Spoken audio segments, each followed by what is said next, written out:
আরে 9টা বেজে গেছে। এই বলে ফাতেমা স্কুলের ব্যাগটি কাঁধে নিয়ে তাড়াহুড়া করে স্কুলে যাওয়ার জন্য বেরিয়ে পড়ল। মা, ও মা, আমি স্কুলে যাচ্ছি। মা, আরে মা তো দেখছি ঘুমিয়ে গেছে। যাক, ভালোই হলো। জেগে উঠলে শুধু শুধু একটা কাজ দিয়ে বসবে। আমি বরং চুপি চুপি স্কুলে চলে যাই। আরে মায়ের মোবাইল, মা তো ঘুমিয়ে আছে। আজ বরং আমি মোবাইলটা সাথে করে নিয়ে যাই। এই বলে ফাতেমা মায়ের মোবাইলটি চুপি চুপি নিজের ব্যাগে নিয়ে নেয় আর স্কুলের জন্য বেরিয়ে পড়ে। কিছু দূর যাওয়ার পর একটি গাছের নিচে সে বসে পড়ে।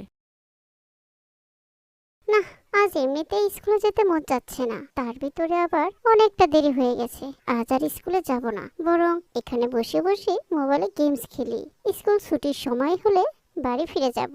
মা কিছু বুঝতেই পারবে না, মা তো আজ শুয়েই আছে। এই বলে ফাতেমা নিজের ব্যাগে থেকে মায়ের মোবাইলটি বের করে গেমস খেলতে থাকে। কিছুক্ষণ তার খেয়াল রাখবো।